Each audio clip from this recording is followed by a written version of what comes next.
Hey, we're going to keep trucking because it's we've got one which might be the biggest news story of the week, but there's certainly a bit of footage to go with this, to do with Mark Mitchell being on Q&A in the weekend, and it was a bit of a shit show actually. There was a whole but. I There you go, mate. urge people to go and watch this whole thing. It is fucking terrifying. Yeah. This is a man that's in charge of things. Let's start with this first clip. And the question's pretty easy because, you know, their promise before the election is New Zealand will be safer. New Zealand will be safer. New Zealand will be safer. And we are in our capable hands. Okay. So does New Zealand feel safer? Sent me on this morning. A series of brazen jewellery store robberies, huge gang convoys in places around New Zealand, and an extraordinary shooting in the middle of Ponsonby Road. Yeah. 6 months since the election. Do New Zealanders feel safer? Well, obviously these targeted jewellery... He has taken the Christopher Luxon school of not very answering unsettling for questions. Customers as well. That incident that we saw on Ponsonby Road, again, very unsettling for the, for the community up there. What I'd say is this: have we got to an answer yet? National government, we have got a very big program around public safety. We've been very clear about the fact that we're putting victims and public safety at the heart of what we're doing. We've got legislation in front of Parliament right now. Most of that will be coming into act around November of this year. The police have responded really well to my letter of expectation. We were very clear. I released that publicly. I said that we're going to clamp down on the gangs. No more having the gangs running around, taking over public spaces, intimidating members of the public, taking over our provincial towns, as we saw in Apotiki and Coromandel town, where kids couldn't go to school because gangs had taken over. The police have been very effective. They've put more resources into that. They're using their eagle. They're suppressing those gang runs. And the feedback that I'm getting from the communities and the public has been very positive. So it's positive, but 6 months, I appreciate it's only 6 months since the election. Yep. Do you think New Zealanders as a whole feel safer? I don't think, I think obviously there's still a lot more work to do because you're reading... Is that a no? Do you think, I mean, it's 6 months again? Well, look, I can't speak for every Kiwi, but what I can say is... which is actually, we can't let him get away with that either, by the way. I can't speak for every Kiwi. Nicola Willis, Christopher Luxon, Mark Mitchell have spent 18 months saying New Zealanders want, New Zealanders want, New Zealanders want, New Zealanders voted for, New Zealanders want. This is what New Zealanders want. And now he's being asked an uncomfortable topic as do New Zealanders want or get. He goes, well, I don't know, I can't speak for all New Zealanders. You can't have it both ways. Cake and eat it too, Mr. Mitchell, because you can't claim again to know what New Zealanders want for your whole campaign, and then when you get asked what the citizens want, well, I couldn't possibly hesitate to tell you the answer to that question. I'm sorry about that. This has got about 30 seconds. Robberies, we've got to get on top of that. But the feedback that I'm getting from the public in terms of the way that we're dealing with gangs has definitely changed and is definitely positive. And by the way, even with our retail crime, there's been a 50% increase in foot patrols by our police. They're back out in the community, they're back out on the streets, they're building relationships with our shopkeepers and our retailers. They're highly visible, and I'm getting enormous positive feedback on that. And districts are running big retail crime task force, and those are proving to be very effective as well. There you go. So there's the first clip, Joey. I've got a couple more to do. You want to jump in on any of that to start off with? So he reckons the crackdown on gangs has been enormously successful, right? So he says. Instant effect. Yeah. Maybe not so much. Gang members rip burnouts at Auckland Memorial, 4 arrests. Doesn't look like it's stopping shit, mate. But that's what he's going to say. He's going to say, yeah, there was arrests. It's got how he's going to try to defend it that way as well, by the arrests. It's for cops on the beat. I don't know.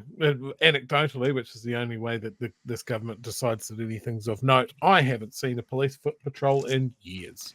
He actually, at some stage during this interview, says, I basically go by my own anecdotal evidence. I was a police officer for 14 years and I know. That literally comes out in this conversation.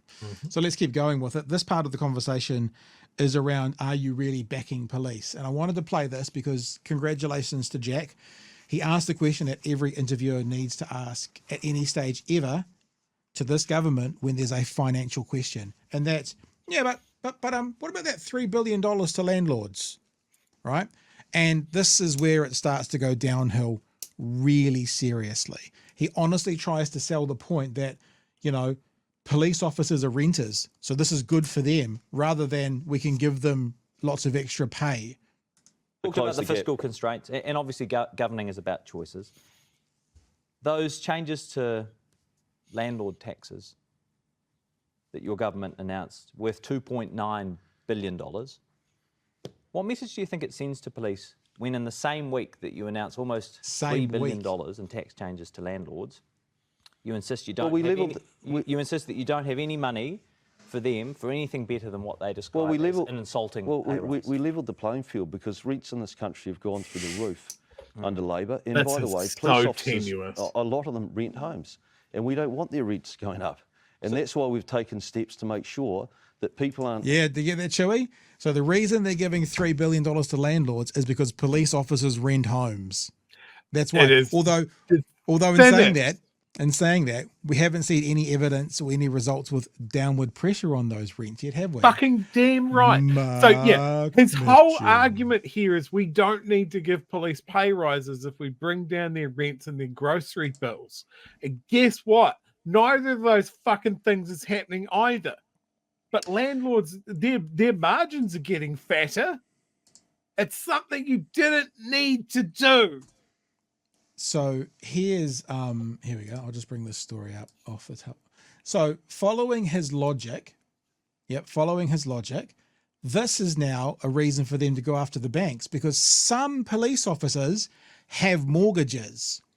And we're being told now about the number of struggling Kiwis pleading with banks for understanding, looking for mortgage holidays. So if he's going to use the excuse that some of police officers are rentals, so we're not going to give them money, we're going to put downward pressure on their rent, what are you doing for the fuckers that are owning their own homes, Mark Mitchell? What are you doing for those guys? Because we can use the same logic and go, cool, now go after the banks. But I bet they won't, Joey. I just bet they won't. I mean, what message do you think it sends police? When you say we don't have any more money for a better offer. This is the best offer we can put you. But in literally the same week, you say, and here's $2.9 billion in tax changes that'll benefit landlords. So we're making changes through the economy, Jack, so that so we start reducing costs.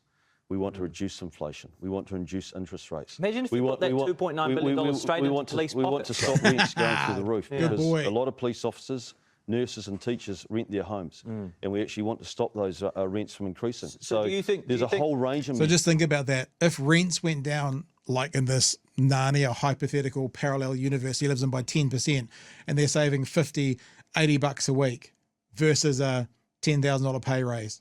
But, you know, much better off, he thinks. As a government that we're taking to try and provide some fiscal relief to Kiwis. Do you think then that police would prefer for those landlord changes to come in, $2.9 billion in tax changes, than for them to have a better pay offer? Well, look, my attitude is I think police need to feel that they do have a government that backs them, and we do. I understand. So my question though, do you think police would prefer to have $2.9 billion in tax changes benefiting landlords, or to have a better pay offer? Well, I mean, that's something that you'd have to ask police, but as a government... Well, given they described your pay offer as insulting, what's your sense? But as a government, Jack, we are making a whole lot of changes in the economy. No, I understand what you're doing, but to my question... Chewy, you missed your opportunity. No one said they're good changes. No one said these changes are good changes. Yeah. Sorry, Minister, to my question, what do you think police would prefer? $2.9 billion in tax changes to benefit landlords, or a pay offer that they didn't think was insulting? Can I just have a moment? If you answer that question. Need a moment. Yeah, fucking moment, again, I just said to you that that's something that I cannot answer. But the answer that I can give you is this, is that as a government, we are committed to getting our economy back on track, reducing costs for people, for giving them tax breaks. These are points, but they're not But I am answering your questions. Police officers are going to get the benefit of the fact that... Because you're literally fucking not. The question was, do you think police officers would rather have the $2.9 billion to them or to landlords? You're literally not answering the question. We're trying to cap rentals.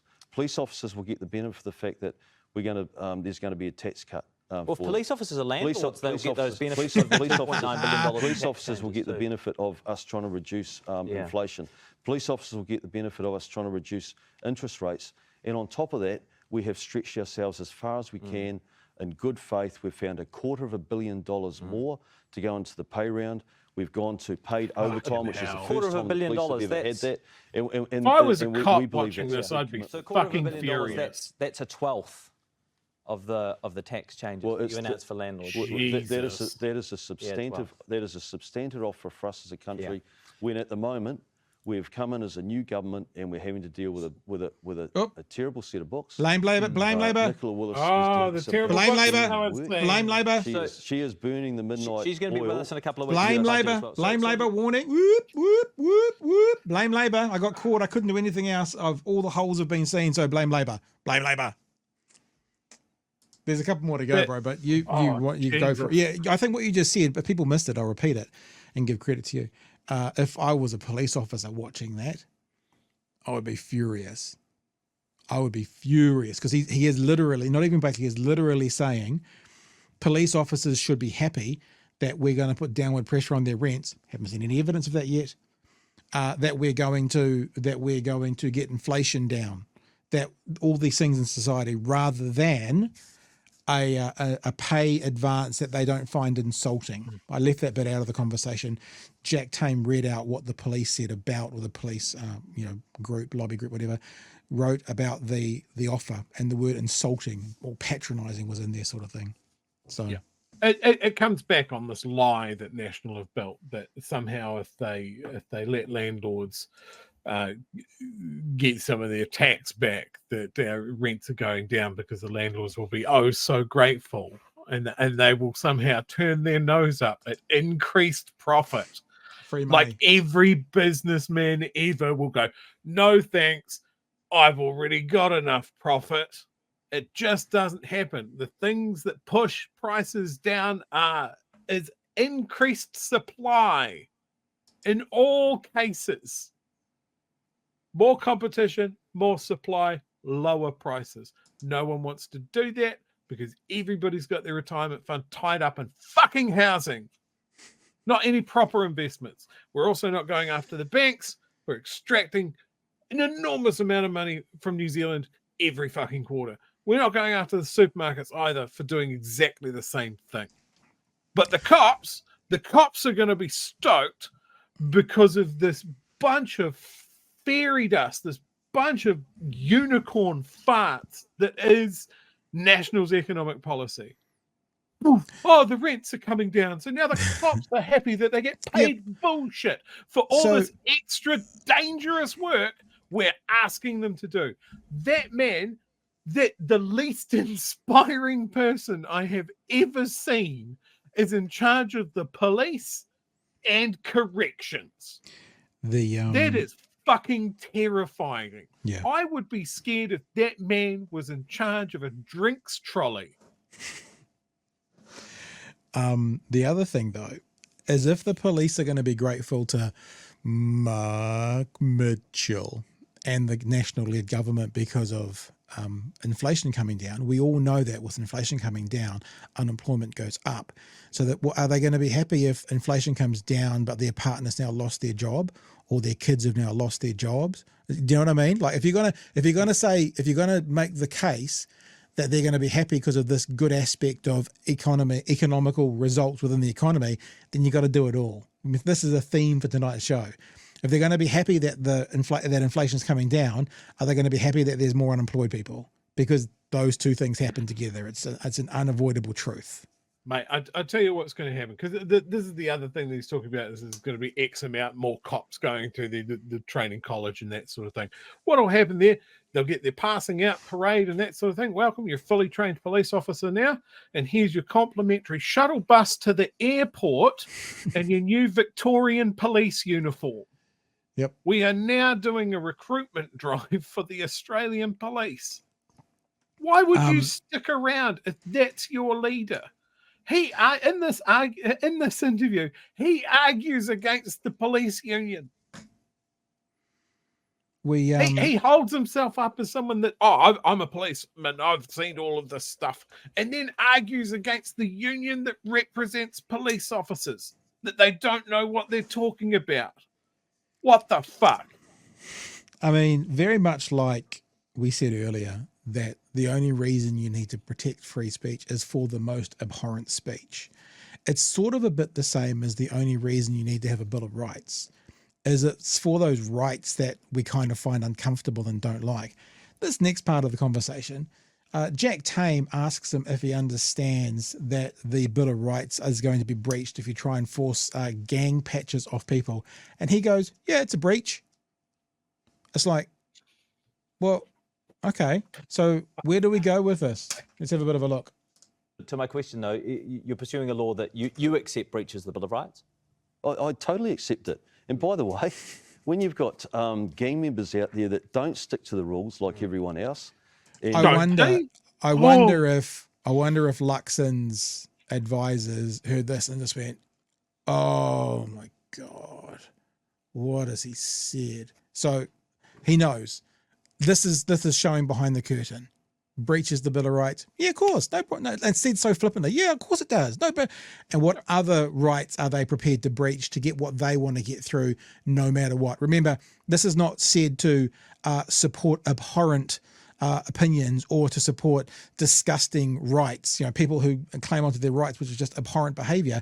But that's why you have these bills and that's why you have these laws. You don't need to have free speech laws to protect lovely, kind speech. You have them to protect the most vile speech. You don't need to have Bill of Rights for people who all get around, comfortably in harmony. You need to have the Bill of Rights when rights are impinged upon that we may not all agree with. That's why these things are needed. So you've got a group here who are outsiders in society, who are perhaps pushing their luck in society, who are doing things wrong in society. They're actually the ones that need the protection, the abhorrent views, the abhorrent people, because if we're all lovey-dovey and get on, there's no rights being breached because everyone's happy. The only time you need them is when you are going to make people unhappy. And he's so happily, flippantly saying, yeah, it's a breach. Of course it is. And then they go on.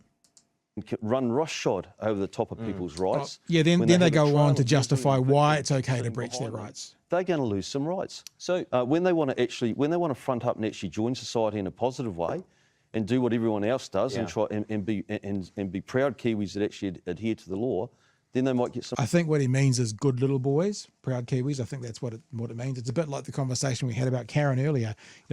Good New Zealanders are New Zealanders that we condone their behaviour and agree with. And those are the people who don't need to worry about the Bill of Rights or free speech because they're lovely, well-behaved people. This is the juxtaposition these guys haven't quite figured out. Some rights back. You were changing sentencing laws so that gang membership is a more strongly weighted factor in sentencing. Can you explain to me, if I was considering joining a gang, how will that change deter me from doing so? Sorry, so if I was considering joining a gang, why would change? Exactly. Honestly, if any second of video ever proved the point of Mark Mitchell, it was that moment. It was that moment. Let's just have a look at that again. It's a very easy question. We now cross to Mark Mitchell. Huh? Why would your new form of sentencing, stop anyone joining a gang? That's the question. Huh? Great question, by the way. Sorry, so if I was considering joining a gang, why would changing the weighting of gang membership in sentencing? On sentencing? Yeah, why would that deter me?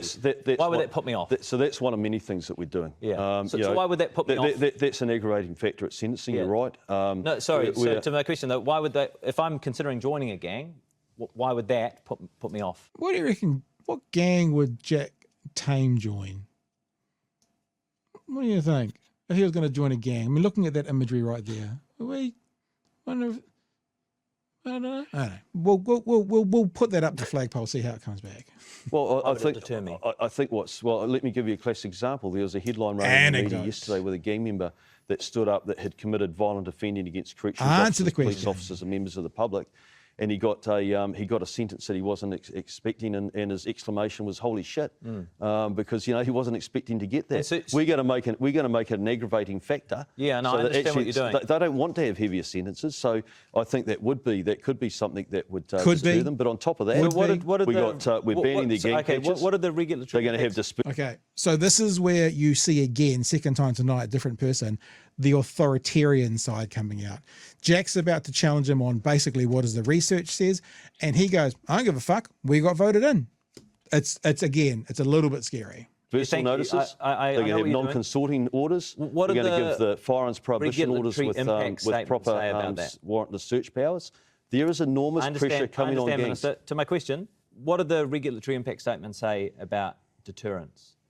In terms of gang membership? Well, the regulatory impact statement said that there's no clear evidence because we are obviously implementing this in our country. So it said there's no evidence? No, it didn't say there's no evidence. Well, it said, I can read it, quote, no evidence that increasing the severity of punishment deters gang Because I have the receipts. membership. Okay, so basically we've already passed legislation around gang patches. So let's deal with that I'm first. just going with the regulatory impact statement.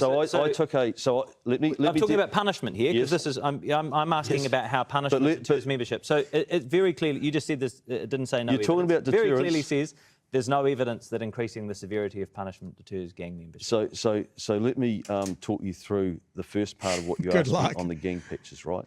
Can you please, just so we are clear, aware, if you're going to talk us through, can you just use really easy single syllable words for us, Mark, so we all understand what you're talking about, please?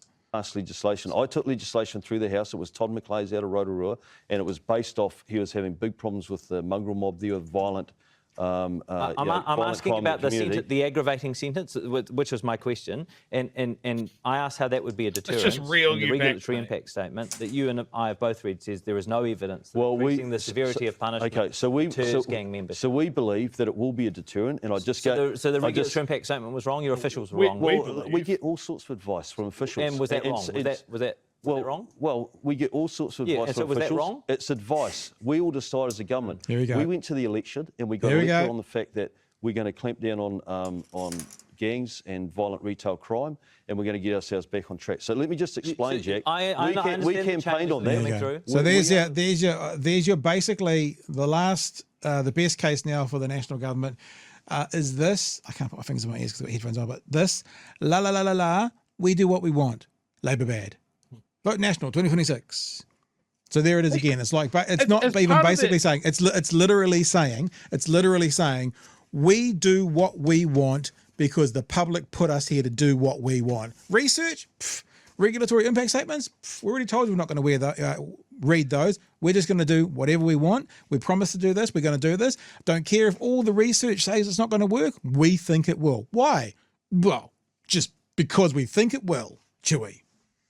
Personally, I think if I was the person that was advising Mark Mitchell before this interview, I would, if you get a tough question from Jack Tame, what I want you to do is reach down into your little panic bag that I've given you and go, what I'd like to say to you, Jack, is put a music box on the fucking desk and eventually the guy comes out the top and just do that until the interview ends. That will be better than you trying to formulate a single coherent thought. You are a bag of potatoes stacked on top of each other. It's what's the analogy? Is like, what is a turtle on top of a fence post and Mark Mitchell got in common? You tell me. The turtle's been elevated above where he's comfortable with, and no one knows how it happened.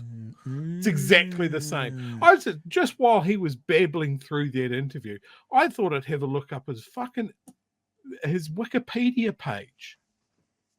He was a dog handler in the Armed Offenders Squad. Yep. 1989 to 2002. Then he went to work in Iraq. Everybody knows that he was a mercenary. Can't tell anybody if he shot anybody, but there were, and this is news, there were casualties on both sides, Pat. Did you know that? Yeah. About Iraq? And it all comes back to one particular book. He is named in Nikki Hager's book, Dirty Politics. I thought you were going to say the Bible, but that's good. He like just a multi-talented dirtbag. Also voted against marriage amendment bill, allowing same-sex couples to marry. Just a dumbass conservative dirtbag. Another part of that interview that we're obviously not going to play because we could play the whole fucking thing. Yeah, it's 30 minutes. They're focusing all of their resource on this prison that they're expanding, right? They're not spreading the load. They're ignoring all the evidence that, hey, maybe it's better to have people serving sentences in their community to rehabilitate them. All of that. No. He might as well just roll it out as this prison is New Zealand's next university. Because that's what it is. He is going to concentrate all of these people in one place, and he cannot answer the question of, does putting people in prison increase gang recruitment? The man does not understand the mechanics of how gangs work.